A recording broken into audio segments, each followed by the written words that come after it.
Boom. Here we go. So last year, July 1, because of gas prices going crazy, IRS increased the mileage deduction to 62.5 cents.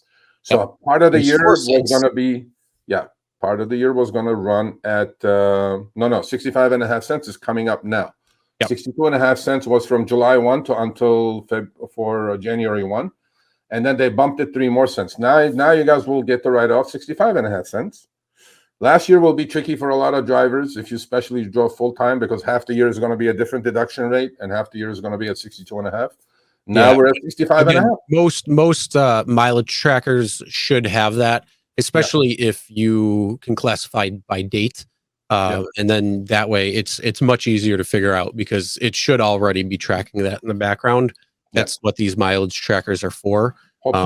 So hopefully you have one that is doing that calculation based along with it.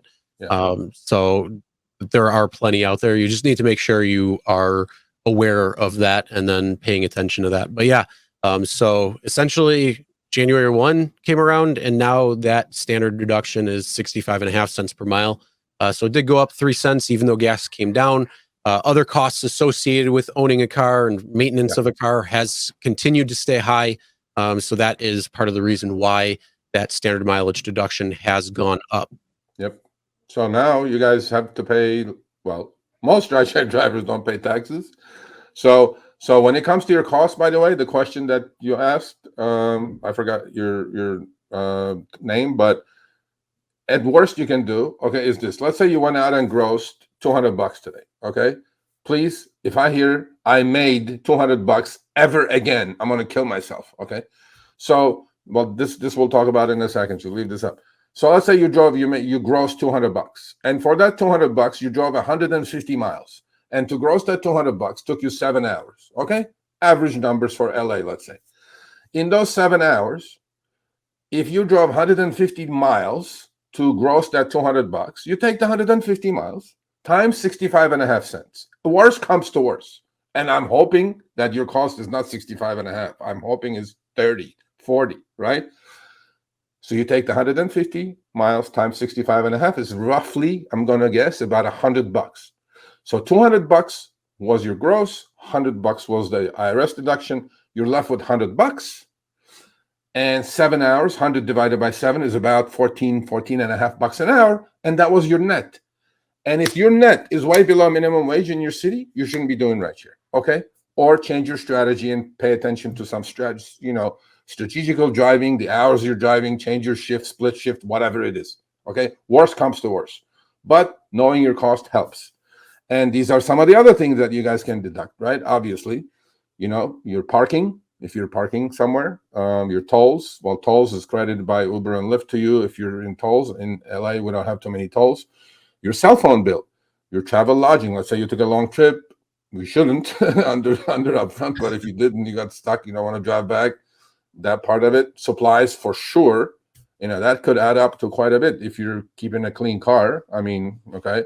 Car washes. I recommend that there are certain car washes that give you memberships, like all you can eat kind of a situation. So you can wash your car every other day. DMV fees we talked about, registrations and tags, travel meals, all your meals while you're doing RideShare is deductible. Your apps, like other apps such as, Para, Gridwise, I don't know, Mistral, and whatever you're paying for, right? And obviously car payments is a no-brainer. So these are all parts that you got. Why are we doing this, Chris? We're doing this because we're a small goddamn business. There you go. If you're a small business, you need to know what you're bringing in, what is going out.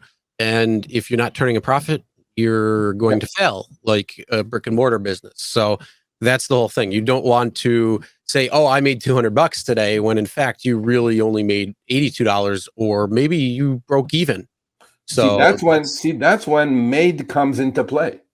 You did not make $200. You grossed $200. Please change your lingo, because when you see that $200 in your bank account after you do the 85 is 85 cents now. 85 cent. What is that called? Cash out, right? Whatever that is. Instant cash. By the way, you can deduct that 85 cents too. That's an expense. You can deduct that. So now you're left with $199.15. Take your miles you drove, multiply it times 65.5 cents IRS deduction. It's easy math divided by the hours you are on the road. Online time, it says on your app. If you're not making minimum wage, please quit doing rideshare. Do something else. Or re-strategize or multi-app. We got to move that number to like 50% above minimum wage. If you're doing rideshare, you're not over like 50% above minimum wage, I would suggest you guys do something else. Yeah, most likely, unless you're just not familiar with the area or you're new or something like that. Then you got to get strategy going. Yeah. That's really what it comes down to. Yep. Okay. That's it. All right, thanks for watching. That short little clip was from our live stream, Show Me the Money Club with Sergio and myself, Tuesdays, 6 p.m. Eastern, 3 p.m. Pacific. Make sure you subscribe, turn on all notifications so you get notified when we go live, as well as all of our awesome content. Make sure to check out this video right here, which will take you to the entire live stream, or check out this video right there. All right, drive smart, everyone.